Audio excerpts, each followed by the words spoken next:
ప్రస్తుతం pan India స్థాయిలో వెలిగిపోతున్న heroine ఎవరు అంటే మన శ్రీవల్లి అని చెప్పక తప్పదు. కన్నడ ఇండస్ట్రీ నుంచి మొదలైన రష్మిక కెరీర్ నిర్విరామంగా కొనసాగుతోంది. ప్రస్తుతం నేషనల్ లెవెల్లో తన సత్తా చాటుతోంది మన నేషనల్ క్రష్.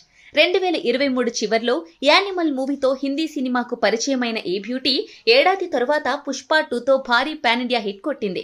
త్వరలోనే చావా లాంటి మరో పెద్ద బాలీవుడ్ మూవీతో ప్రేక్షకులను పలకరించబోతోంది. ప్రస్తుతం చావా ప్రమోషన్స్ లో బిజీగా ఉంది రష్మిక. ఇక ఈ సినిమా వచ్చిన నెలన్నర తర్వాత మరో భారీ హిందీ చిత్రంతో రష్మిక భారతీయ ప్రేక్షకులను పలకరించబోతోంది.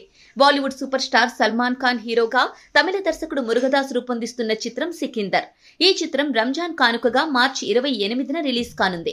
ఈ సినిమాలో సల్మాన్ తో జతకట్టిన రష్మిక టాలెంట్ చూసి సల్మాన్ ఫిదా అయిపోయారట. రష్మిక పనితీరు నచ్చి తన తర్వాత చిత్రానికి కూడా తననే కథానాయికగా రిఫర్ చేశారట సల్మాన్ ఖాన్. సికిందర్ తర్వాత మరో తమిళ దర్శకుడు అట్లీతో సినిమా చేయబోతున్నాడు ఈ కండల వీరుడు. జవాన్ సినిమాతో బాలీవుడ్ లో డెబ్యూ ఫిల్మ్ తోనే 1000 కోట్ల క్లబ్ లోకి అడుగుపెట్టారు అట్లీ.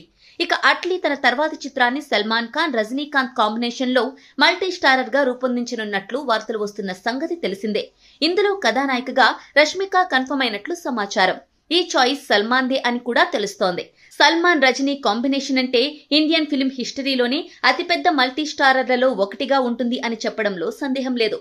త్వరలోనే ఈ సినిమాపై అధికారిక ప్రకటన రానుంది.